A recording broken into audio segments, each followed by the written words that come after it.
DG Stéphane Balamwange Congo ya Lumumba Congo Tafachi Beton Tango ekoki oyo Tango ango yango yo ekoki Tolanda kango Papa Stéphane Balamwange Oh yeah. Chers compatriotes, bonjour, merci de suivre encore Tango Ekoki RDC. Nous sommes là pour vous accompagner, surtout vous mettre au parfum de l'actualité. Yamaïnion, Suzali Kolekanaka Tambo Kanabiso, l'émission est Gozalamo, émission est Sengo. Et cette émission est lengi parce que namoni maizali ko sama na mboka nanga ezali ko tindi kangai na ko ibsabino ki mboka ezali ko évoluer maintenant malamu parce que mokonzi mboka au départ à l'obaki lorsqu'il était encore candidat président de la République en 2018 dès que akokoma na magistrature suprême ce qui a réussi ko silisa problème éternel autour na STT insécurité agression rwandaise ya ko boma ya ko violer ya ko ibana ba minéré na biso akomi benga sumo konzamboka te et voilà aujourd'hui Tshisekedi c'est un prophète tout ce qu'il dit il finit toujours ya ko accomplir yango lelo est mobimba ya République démocratique du Congo à 99% je peux le dire et j'ai même ma main à couper c'est totalement tranquille parce que Bertrand Bisimwa et Willy Ngoma sont capturés au moment où nous vous parlons. Là, ce sont les chefs rebelles et les têtes d'affiche. Il y a M23. À plusieurs reprises, au niveau de Luanda, au niveau de Nairobi, il y a des conclusions prises.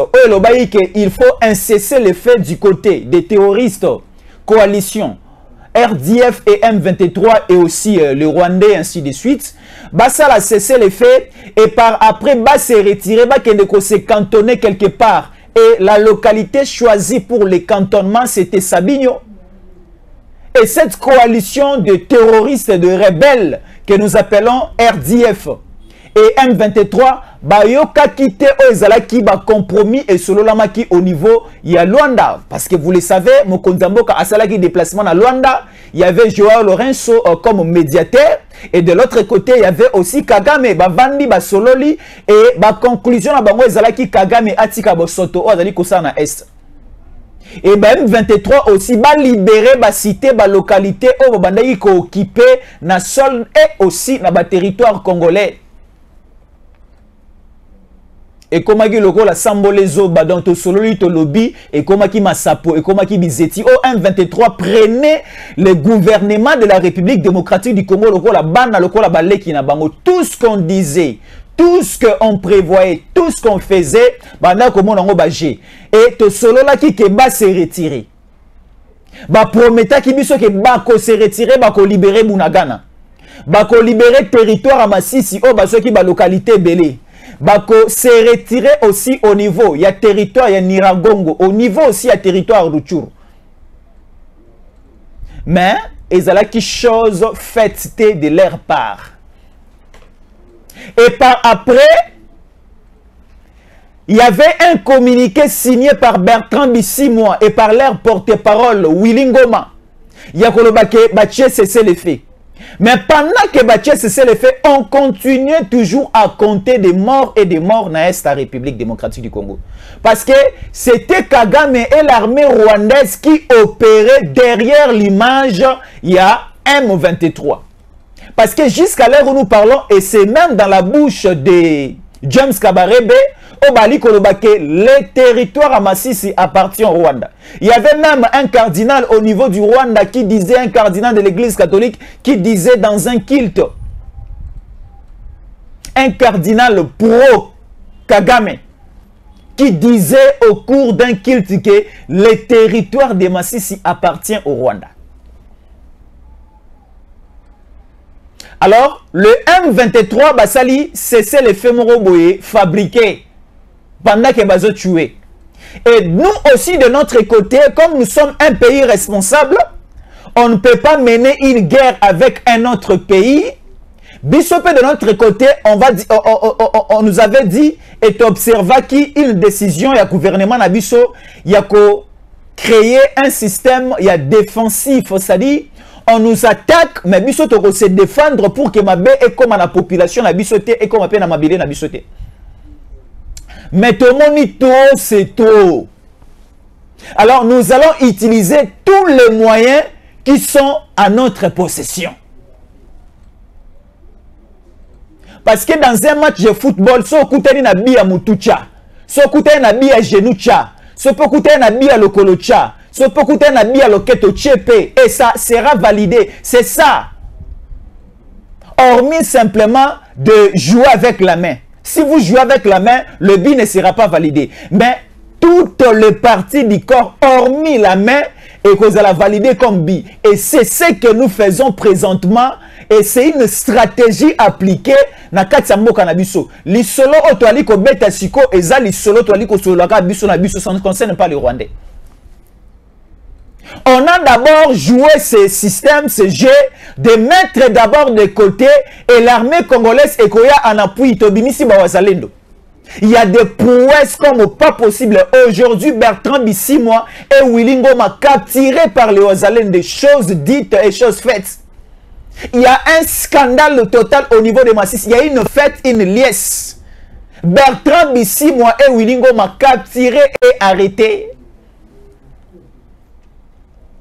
Parce que Willy Ngoma a se déplacé qui? Il était d'abord du côté de Nirangongo. Et il s'est déplacé pour aller du côté de Rutshuru. Après Rutshuru, Tangu, Paul Kagame, Bautaï Kosolola na Sassou, Mabele o Sassou appelle ça qui est à Paul Kagame. Et c'est Willy Ngoma qui gérait les hectares de terre. Oyo, Sassou appelle ça qui est pas Kagame. Ici au niveau, il y a Congo-Brazzaville. Willy Ngoma était au niveau de Congo-Brazzaville.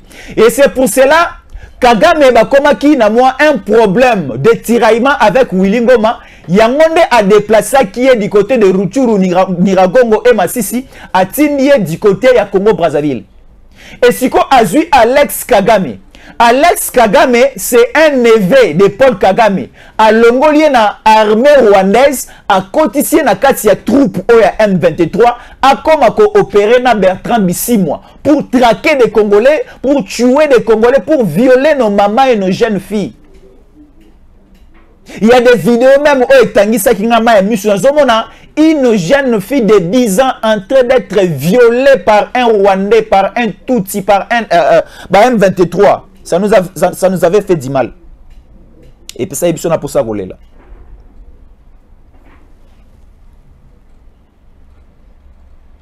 Et cela a prouvé, et là qui s'est dit que Tangouba M23 va déclarer que Bazabaï Congomani, Bazabaï Congomanité. Parce que comment expliquer mettre à la tête d'un mouvement congolais et à la tête tout le monde a un certain Alex Kagame venir à la tête il y a M23.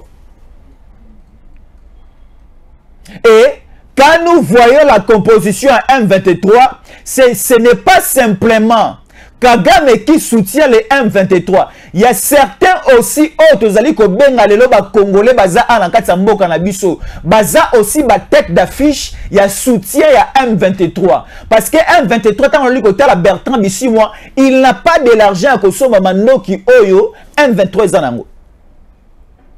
Tant vous ali quand hôtel ta Willy Ngoma nelongi. Au moins que azana ba moyen te ya kozala ba matériel militaire ou ba munitions au M23 zanango. Et c'est maintenant le Rwanda, Kagame, James Kabarebe ensemble aussi avec Yoweri Museveni et certains Congolais d'ici, tu as déjà ba Congo na bango.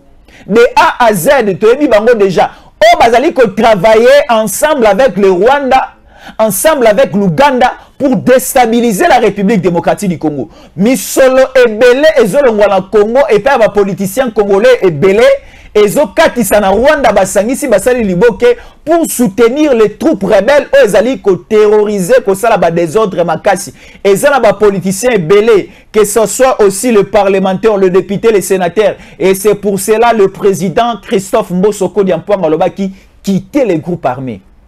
Il y a des politiciens congolais. Il y a des sénateurs ici, il y a des députés ici. Oyo bazanaba partie des terres na bango, ba somba ba hectare na bango, on ba exploitaka ba botola mabele frauduleusement, ba exploitaka ba minerai de ce côté là, ba sala pe bato na bango, ba créer pe ba M23 na bango, ba RDF na bango, et bazali ko contrôler mabele wana sans la participation de l'État. Ce qui va qui l'autorité de l'État veut se rétablir dans ces coins là, et si quoi ba robenga ba M23 pour venir créer un trouble. Mais au moment où nous vous parlons, les Ouazalendo ont pris possession de toutes les localités et cités au niveau Est, surtout plus dans le territoire à Massissi. Tout a été récupéré. Et banda Konyon Soba M23 brûlé, nous allons vous montrer les images où on a vu la maison de Bertrand Bissimois et la maison de Willingoma et Zumoto, Bachango Moto. Je me suis salanga somo na moni na masina na chango bakangi ndeko moko bache epine o nini aza moyibi. Soka za ndeko na o congolais discipliné kana mbata me ko che epine te. Mais si tu te rencontres avec un étranger, un terroriste comme un M23, che moto. Parce que moto o azui a violé maman o ici abota a violé moi na moke il y a 10 ans, 7 ans. Ndeko mususu azui maman o esi abota monsa libala a violé ye. Na esta mboka na biso bazo kundana ba bébé baza na bomo ibakundi yo mutu etikali likolo libanda menzoto koti na sa mabele, on te fait souffrir comme pas possible. Il y a certaines images tout le monde a na mo somo elengi makasi te akola kisabino yango. Il y a des histoires où ezali koleka na esta mboka na biso, ceux qui to komi ko partager ces vidéos avec vous ensemble avec nos explications et zo kisamité ma batebele. Donc, c'est-à-dire, les Ouazalendo sur terrain, non, tout fait, tout flamme. Ndeko Mususu a posé une question à Likoloba. Bozali mingi kokumisa ba Ouazalendo, bozali mingi kokumisa ba Ouazalendo, c'est que ba FARDC bazana ba makasité. Non, mon cher ami, chers compatriotes, les Ouazalendo sont appuyés par les FARDC. Les FARDC ne peuvent pas aller. Les FARDC sont là au niveau de nos frontières. Bali kokenge la monguna kotate et motomabe pas bim a kotate. Kaka awa lobi leki awa. Kagame alobi ke y a autant de réfugiés congolais au sein du Rwanda bazonga bakota na Congo. Biso c'est un message on a lingina partagé na bakonzi mboka na nga po batala rabiso bayoka rabiso. Bakonzi mboka na ngai. Moi, j'ai fait aussi, moi, Mikolo Ebele, na Angola. Na Angola, ceux qui va commis pene à ma ponami, ba bimisaka à un certain niveau, ba étranger belé. Na Angola, ceux qui te commis pene à ma ponami, ba étranger belé, ba bimisaka bango dans ba ke de libanda. So ma ponami et si libongo borozonga. Les sans-papiers babimisara bango. Mais à combien plus forte raison na élection en 2006 Kabila abimisa ba Rwandais au bazaki na Congo te. Et ces Rwandais ba participer à l'élection en 2006. Tu es na élection en 2011 la même chose. Batika la ko refoulé ata fourmi ou autaka Rwanda ta koti na Congo. C'est-à-dire à un certain niveau un pays qui se respecte, un pays autonome, un pays indépendant na o Italie.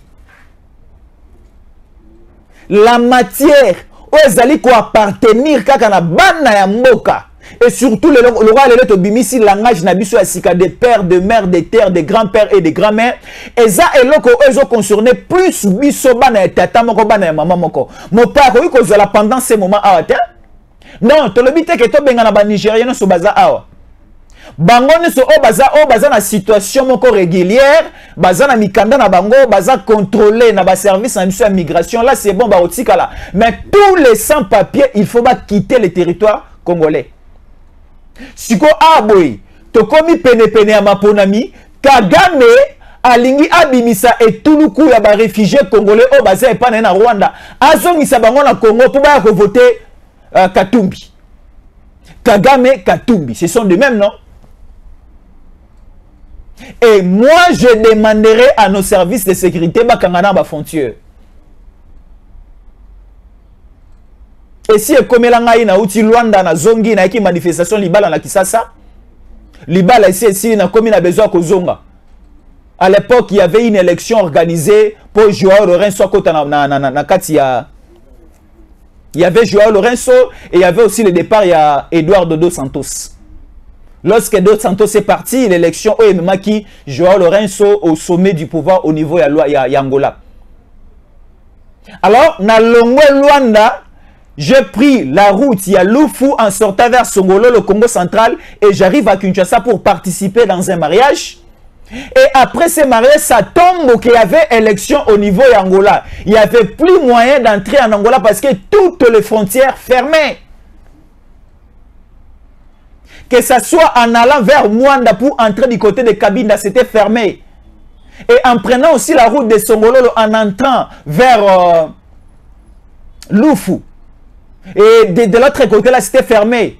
Et j'ai appelé nos amis au niveau du Kasaï pour la route vers... c'est quoi encore le village c'est quoi encore mon ami non, non, c'est pas Chikapa. Notre ami Jikaka Otay Ozalakuna. Mujimai avec le village au Kenana DG Stéphane. Voilà, ça va arriver. Donc, il y a aussi un canal d'entrée là-bas pour l'Angola. Kalambambouche. Voilà, Kalambambouche. Donc, Kalambambouche fermé, Lufu fermé, et du côté de Mwanda pour entrer du côté de Kabinda aussi fermé. Pourquoi? Parce qu'il y avait des élections de ce côté-là. Si on a de Rokangate, la frontière point. Tout Kangana, la frontière. Les réfugiés, soi-disant réfugiés, Congolais au bazan à côté à Rwanda, au Kagame alingi atinda abako voter Kagame baroko tate. Tout ça là bango test à Adante parce que vraiment réellement baza Congolais. Là quand on a te retraité en janvier, tant ou élection ma pona aussi là. Et bah quand taper directement en janvier parce que janvier on a toujours la fièvre, il y a ba résultat ndenge robima, on a toujours la fièvre, il y a aussi la prestation de serment pour na mokonzo ko bima Rosala Eli et total la kana ba on peut être en février mars. Non, nous sommes un pays autonome, il ne faut pas respecter les pays papaya. Bikote la mwanzata. Et ça le rôle à terre rideau au côté au longolian au côté. Non, avant d'entrer, il faut toquer.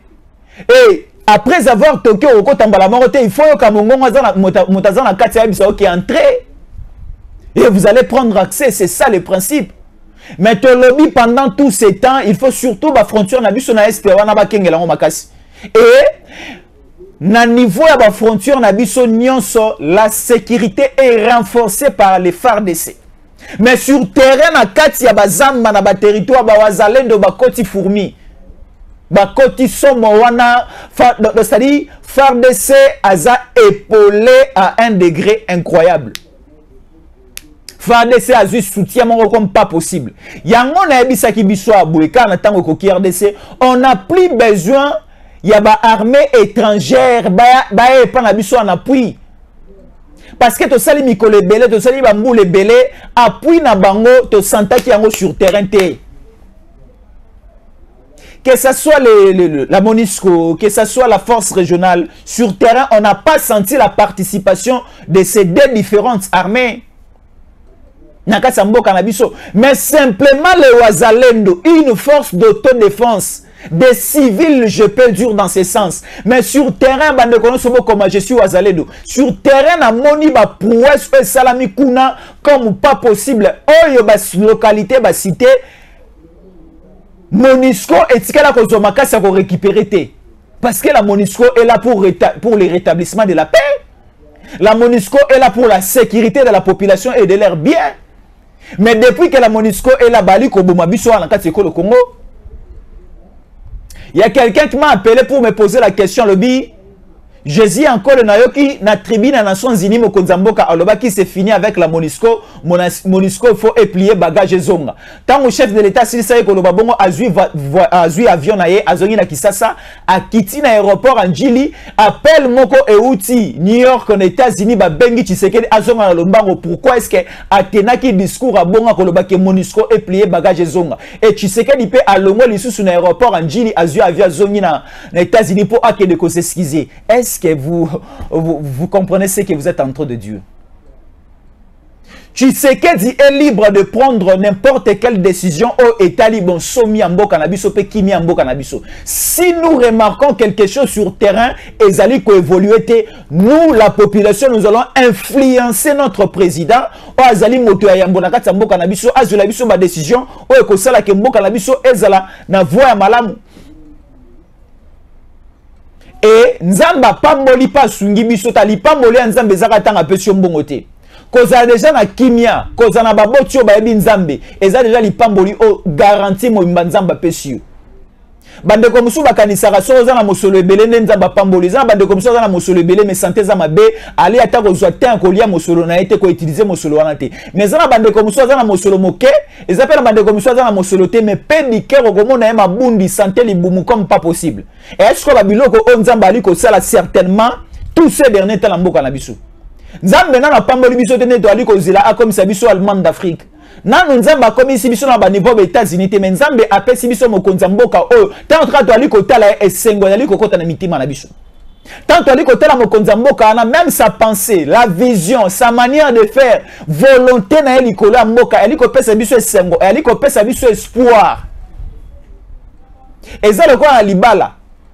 Moi, si abali mobile andimi ko vana na kata libala na mobile moko tellement que l'homme est courageux, tellement que mobile abimanga ake abeti kawina poko ali moi si na moi sachez moi eloko ali ko pesa espoir na motema moi si que avec cet homme nous allons aller loin. Mais eza le ko la mokonza kalate o tozalaki na kata mboka o abimaka te. Tata mobimba abimaka te la muki na tonga tche makolo likolo radio na sala liko aucune information. Toute la journée il ne sort pas. Comment est-ce que libote kolia? Comment est-ce que libote c'est-à-dire libote est évoluer comment? Mais aujourd'hui nous avons un président de la République Félix Antoine Tshisekedi Tshilombo à tout moment azali ko bima. Aepe na madesu ya bana. Aepe na sachet. Bato mosu bakamisa ngono Tshisekedi ali ko voyager trop. Oui. Bah mais ça ne s'est missionné avec un papa paresseux autozaki na ya bimarate. Si quoi on est bébé ça qui mituna biso ba congolais au Kanzake mo konzamboka il faut abimarate. Il faut atinara premier ministre. Il faut atinara ministre affaires étrangères. Non na kata libota bana batika la nda ko papa nda bimara akia sali bana balé. Bana ko bimana bango zaka nde kelasi ou bien moi tour mon na week-end. Mais le reste, c'est papa qui sort tous les jours le matin et il rentre le soir. Et en rentrant le soir avec un petit sachet, ou à la banane bomba, à la banane biscuit, à la paix, maman, moi, ma dessous, maman, l'osso, à préparer à l'amba pour la libota. C'est ça un bon papa, un bon père de famille. C'est ce que tu sais qu'elle est en train de faire. Tu sais qu'il sort, il vient avec un sachet, oh, elle biso, achat libre d'armes. Tu sais qu'elle a bimi, elle biso, gratuité de l'enseignement. Tu sais qu'il a abîmé à Elibiso la maternité gratuite. Tu sais qu'il a abîmé à Zongi à Elibiso la chute, il y a embargo et achat d'armes. Tu sais qu'il a abîmé à Zongi, donc c'est-à-dire des prouesses à chaque sortie et à chaque rentrée. Il y a Tshisekedi, nous sommes toujours joyeux. Et voilà aujourd'hui, quand Tshisekedi était allé dans le sommet, dans le 78e sommet à Nations Unies, à l'Assemblée Générale à Nations Unies, lorsqu'il est en train, les Ouazalènes ont pris la force sur le terrain et toutes nos localités, je vous dis aujourd'hui, élection et kolekana kimia, bandeko nyonso, bazana ba localité nyonso, ba territoire nyonso, o ba mibengi ba congolais, ba rokende ko voter na décembre oyo. Bako Sabinote, au Baliko Zela, décembre, on net.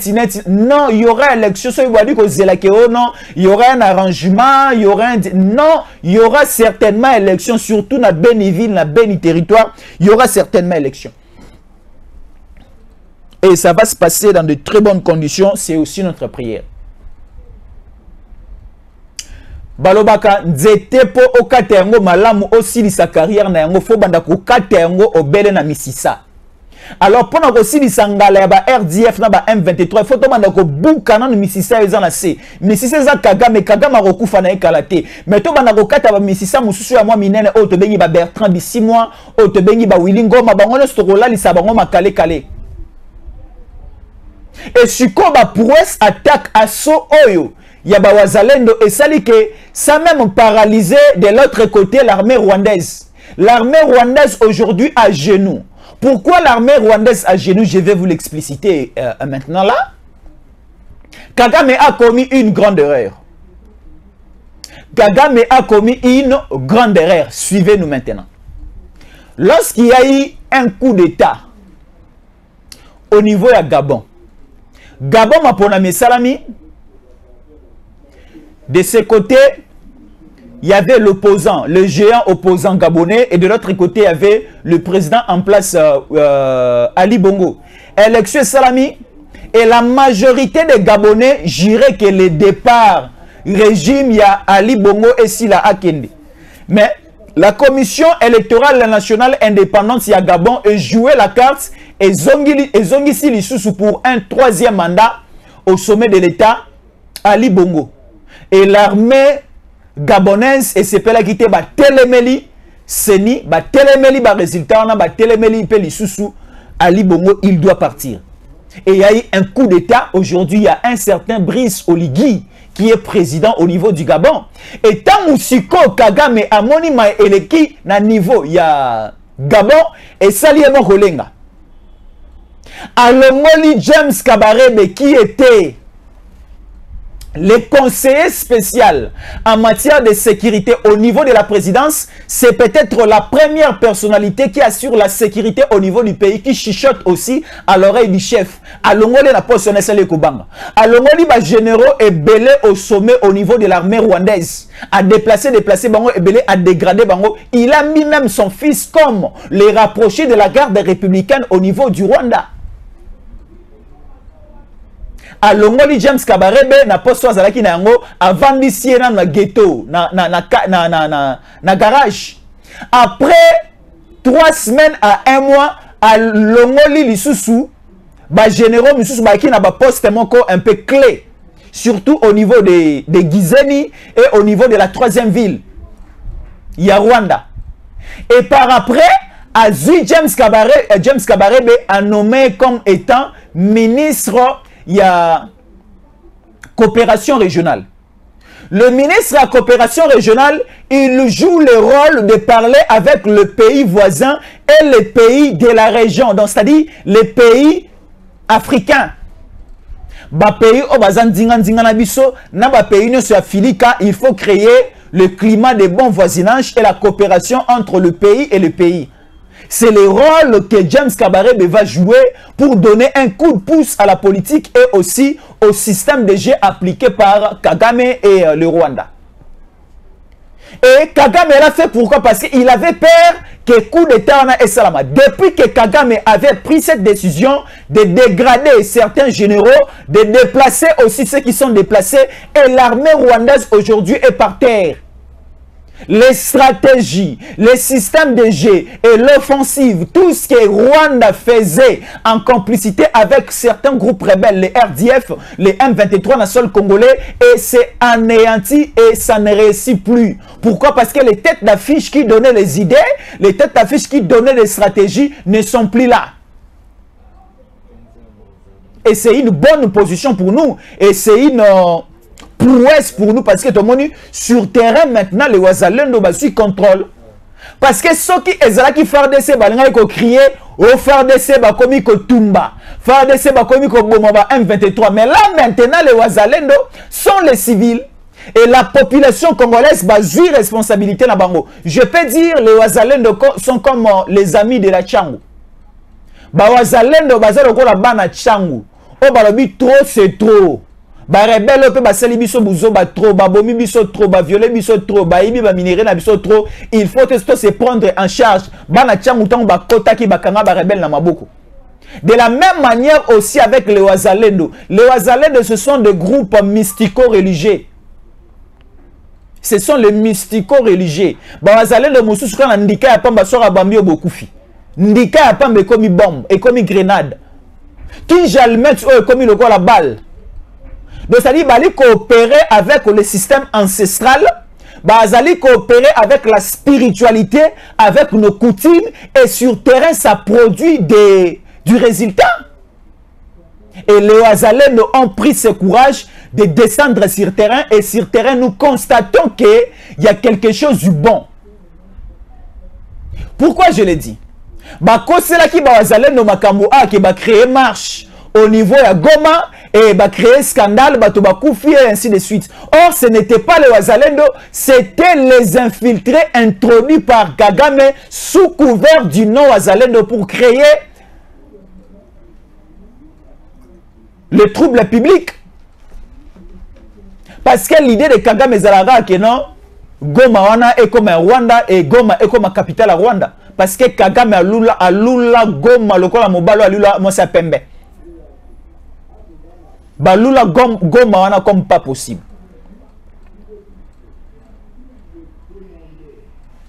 Nzambe alingara moto goigoi te, Nzambe papa mbola moto goigoi te.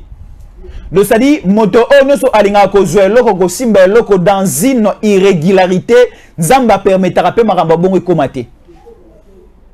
Alors toutes ces personnes ne vont plus exister comme avant. Quand je dis toutes ces personnes, les Bertrand Bissimo, le Willy Ngoma, déjà arrêté, anéantir Willy Ngoma et Bertrand Bissimo, c'est aussi anéantir certaines de personnes qui sont ici à Kinshasa. Bandeko ebele bazala en communication na bango. Bandeko ebele batombola na ba revolver na sima ba poche ba pantalon na bango to ebi bango. Bango pe bazali déjà anéanti. Bato batele marageo non état de droit Tshisekedi akomi ko kanga ba politique akomi ko kanga ba Salomon. Oui, au moni que depuis bandeko no so bakomi ko kanga moi tranquille ekoti na mboka. Respect ekoti na mboka. Tranquillité ekoti na mboka comme pas possible. Pourquoi? Parce que c'était des pions bateau oyo bazalaki lokola ba héros dans l'ombre. Nga nazali ko sala émission mais ezana ebele ya bato na sima na ngai obino bozali ko mona te oba ko permettre ngana koma bisika obino bozali. Ba benga bango ba héros dans l'ombre. Na sima ba Bertrand Bissimo, na sima ba Willy Ngoma, na sima ba ndeko oya ba M23 ba bomaka ba créer ba scandale na est mboka na biso pendant plusieurs années déjà, plus ou moins 20 ans, 22 ans, 23 ans, 24 ans, 25 ans. Ezana bilombe mibali o bazaka na sima na bango ebele bazana Kisasa, ebele bazana Rwanda, ebele aussi baza au niveau ya Uganda. Alors maladie pour na kosilisa yango faut que na source. Soko zali ko pakola kaka alcool na pota likolo e kosilisa longola ti na pota o na poso o za likolo pakola alcool ti na se sokola pota longola bosotonne sono romona pote ko kauka rapidement. C'est de la même manière aussi avec des stratégies que nous devons appliquer. Ces stratégies au fond dans le bango en public. Il faut que longola bateau nyoso ba aller en coopération na ba M23 même si ils sont au niveau du gouvernement. Même si ils sont au niveau des institutions, il faut qu'on pique la bango, qu'on longo la bango. Surtout plus bah on va travailler dans le régime passé. Bah on va travailler dans le régime passé. Bah on continue qu'on travaille dans le président Tshisekedi bango tout il faut recombo la bango. Mais si on recombo la bango si côté, il faut que longo la bango nyonso bah on va postuler comme bah député to voter bango. Bah on nyonso surtout bah qui na Nord Kivu, na Sud Kivu, na Kindu, na Maniema, na Ituri comme bah responsable bah politique na administration, na politique, na gestion nyonso. Oh ti le bah on continue qu'on travaille dans le président Tshisekedi to longo la bango tout. Bazan a discours en malonga repès à parce que depuis batia état de siège kuna bango ana Kisasa ba sepelaraté. Il faut to kombo la bande kwana nyonso. Il faut créer une nouvelle classe politique pour contrôler gestion politique ya mboka. Alors si la gestion politique est contrôlée par les Congolais des pères et des mères, les originaux, nous allons ressentir ça sur terrain que kimia cause la volonté à développement, cause la volonté à construction, cause la promotion au niveau social peut to ressentir peut to comment se matérialiser. C'est ça notre souci. Parce que ce tiki kaka bateau ba infiltré o ba paya oyo o tili le ba yali ko ambrier mo konzambo ka bana kata ba institution. Il y a des ministres o même ba nationalité na bango tu les la douteuse. Il y a des ministres lelo o ba travailler na Kabila ba kota na kata complicité ba M23. Il y a des ministres tili lelo au sein du gouvernement. Ba ebani to ebi bango na ba kombo. To ebi bango na ba kombo. Ce pe na bina na rotanda bango na tanga bango na rotanga bango. Mais si to ebi bango, alors il faut maintenant to banda d'abord ya ko suspendre bango ceux qui va postuler comme ba députés nationaux des provinciaux. Et to pesa bango penzela te. Ba zonga lisuro comme ba ministre bango nyoso ba kota na ghetto. Au moins so motaza député te. Aza ministre te, il y aura des dossiers auto lancés de bimisa bango ce qu'on emploie ça et bako kanga bango bako sambisa bango et il y a aussi des secrets qui vont sortir et à ce moment-là bako kanga bako zala à la disposition de la justice et mboka na biso et ko bandasiko au kende liboso. Nous sommes déterminés cette fois-ci si le président de la République Mokonza Mboka, chef de l'État Félix Antoine Tshisekedi Tshilombo azwa deuxième mandat, mais deuxième mandat na sous mandat ya sécurité. Eza sous mandat ya kozélate, eza la mandat ya tindika qualité, mais eza la mandat de détermination to remona siko pole kokota na ngata mboka. Eza la mandat moko to remona siko de réalisation comme pas possible. Eza sous mandat ya doutité, eza sous mandat ba commentaire kaka ya pamba te, mais eza la mandat moko kimi ezali ko lie komi ya tala na poto a bandeko bali kota nga na bité so ba contredire nga na poto ko lie eza sous eloko ya ko sambela te. Ono nzambe ndenge na liko bimambo sunganga na zo ya kolia. Est-ce que makambo ya kolia il faut sambela su nzambe ke ndenge na liko bimambo o sunganga na zo ya kolia ezalaka te? Ezala ba prière mususu bolimbisa ngai to sala na kisasa to sala na Congo esala manka awa. Na ebite so na Israël place nzamba banda masolo so ipe ko nezalaka. O nzambe sunganga na zo visa, sunganga na zo passeport. Est-ce que vraiment na niveau ya États-Unis il y a aussi des prières à boye salamaka au nom Nzambe muta côté la retraite à 40 jours Nzambe sungana zo passeport Nzambe sungana zo visa. Est-ce que na États-Unis, est-ce que na France ma prière à boye pezalaka? Alors je me pose la question de savoir est-ce que prière équipara millier ba français ba sambela na modèle oyo ba américain ba sambela na modèle oyo biso siko ba to pas si to sambela. Non, la prière est universelle. Ceux qui battent ko sambela pour la bonne santé, ba sambela bongo na France, ba sambela bongo na États-Unis, ba sambela pe bongo na Congo. Il y a des prières au photo banako to sundo la ko sala yango. Makambu ko non nzambe sunga bana nga batanga. Non, to sala ka sous prière wana te parce que otanga si komo fele nzamba osunga suba no batanga ndeni. Yo la musa zalaka na makasa ko la musa bango tongo osukoli bango olati bango bilamba otindike bango ba ke de classe. Parce que makambo resembela pona kelasa bana na Congo ezalaka susuté. Sambela nde nzamba pesa bana mayele et apesa bango makasi chaque matin bonne santé ko lamoura tongo tongo okende kelasi. Parce que prière makambo rotanga na Congo nzambe sunga pesa nga mosolo bana na batanga ezalaka li susuté. Et comment prière moro démodé grâce ya président de la République Félix Antoine Tshisekedi Tshilombo. Si comme makambo pe akolia, il faut prière wana comme démodé. Kolia na bamboka monsieur bapaya ezele komoko très banal muta komi kolia selon volonté selon pe appétit azanango soka zu appétit na 6 heures kolia soki pa appétit azanango te biloko ezali ko telengana wana biloko ezali ko pola da poubelle poto et tonda mingi te na ba sachet na ba bidon plastique poubelle poto tonda na biloko ko polebele o ezanga ye bato kolia yango. Il faut prier wana ici dans la Congo Kisasa. Donc ça dit kolia et comme eloko moko banal. Le na Kisasa et comme ba côté le nanda ku ba ibio TV ba ibio radio mais na suka pe ba kota na cuisine so nzunga made so za ba kena ngope. Tala de grave mibe comme na Congo. Pourquoi? Parce que mongo na biso ya bukanga le nzo ko lesa Kisasa et lesi Congo mobimba biloko etikali to tekeli pe ba Gabonais, to tekeli pe na ba Rwandais, to tekeli pe na ba Congo ya Brazzaville. Mais mongo wana elingai etonga bukanga lonzo un géant projet, il y a un certain Burunda son mongalia. De mambagolia il faut te pousser en libanda. Kolia et comme eloko moko très très simple motale et sika lingi area lingi eloko pe lingi. Maramba passeport et comme eloko moko très banal. Passeport est comme qui problème à l'époque à régime Kabila. Passeport est mon analyse suscité. Mais moi je vous l'ai dit. Je l'ai dit en connaissance de cause. Moi, j'ai eu mon passeport. Je l'ai dit. J'ai eu mon passeport dans l'espace il y a 5 jours. Le premier jour, écoutez-moi. Le premier jour, n'a qu'au niveau de la banque. N'a sombi fiche au niveau de la banque. Et le passeport, c'est à $100. Si vous dépensez trop, c'est $100. Mais le prix normal, c'est $99, les passeports au Congo. N'importe quel ambassadeur, il y a un papa, c'est qui encore son nom? Il y a un papa qui m'appelle souvent au niveau de la France, ambassadeur, n'a pas dit poser un problème. Azan en France, na Amiens. En France, na Amiens. Ambassadeur, n'a pas Libanda, en France, a posé problème. Il y a un sérieux problème pour notre passeport congolais en France et ça pose vraiment problème. Bon, mais quand un peu constat la situation, l'ambassadeur n'a pas en France. Passeport awana Kisasa na Congo mobimba c'est $99. Oye awana ministère affaires étrangères. Ok na FBN Bank ezana kati ya ministère affaires étrangères. Osombi fiche na yo à $99. Ba pesio fiche, ba pesio na bordereau, ok na fiche wana na casier judiciaire na ANR. Au PC identité na yo.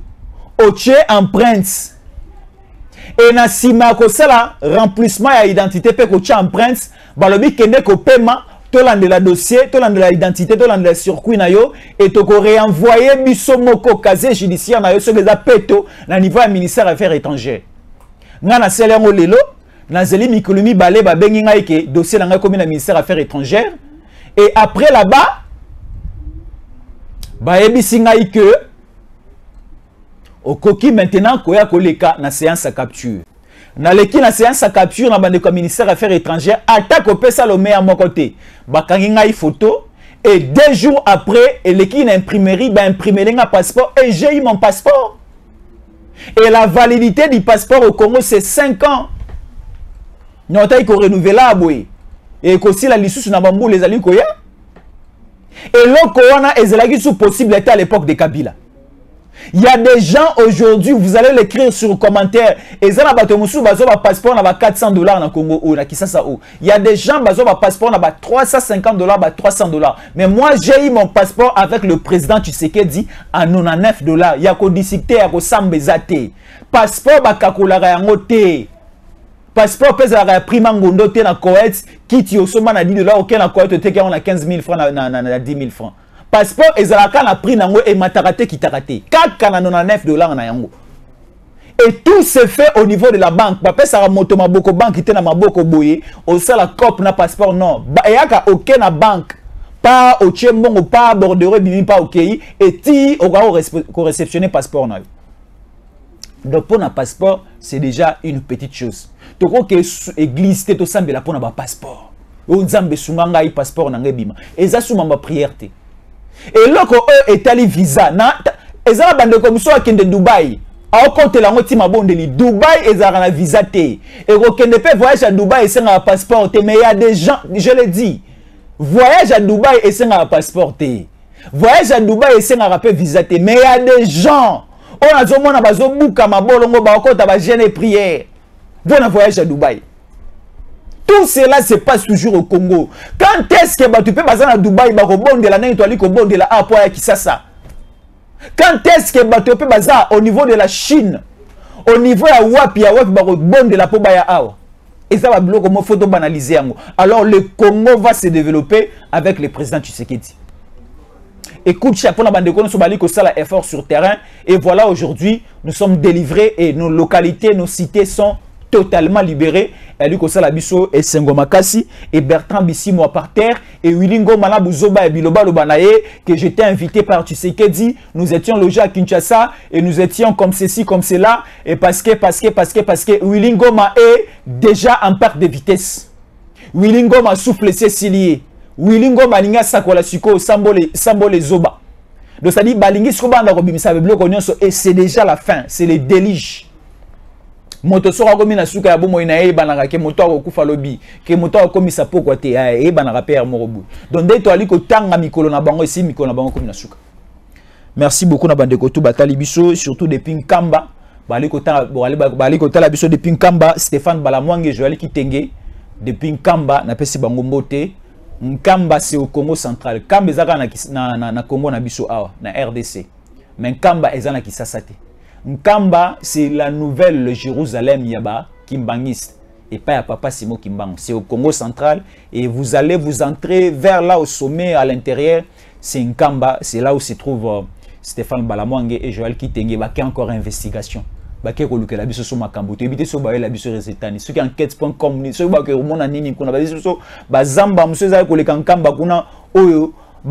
Tuti yakana bangombe na bantaba na baba koma pe ko occuper débité so ba ndoko tala yango bazana ba caméra mo amilayezo ata à 1000 mètres à 2000 mètres ba ko yela biso pe bilili et ba ko yela biso ba révélation maloba na bango zala mo kilo makasi mingi ba ko ko loba ekozala une très bonne chose ba ko zongela biso d'ici peu de temps et ekozala elengi makasa ko yoka bango pe ko mona bango to pamboli bango et to sepeli na kozala na bango en communication ko yebaki ba ko yela biso information à malamu comme d'habitude. Merci de communiquer sur cette émission et nous vous disons de nous rester fidèles parce que vous allez suivre aussi Stéphane Balamwange et Joël Kitenge de loin, Baroleka dans quelques heures Et nous aussi, nous allons encore revenir avec d'autres informations parce que Bela Koloba Kobeta, ils ont vraiment ébélé Makasi pour Namboka Nabiso. Pour nos première partie, Oyoto Livrebino, et nous allons encore revenir pour d'autres informations. Merci de nous rester fidèles. Écrivez-nous sur plus 243 81 57 20 388. Plus 243 81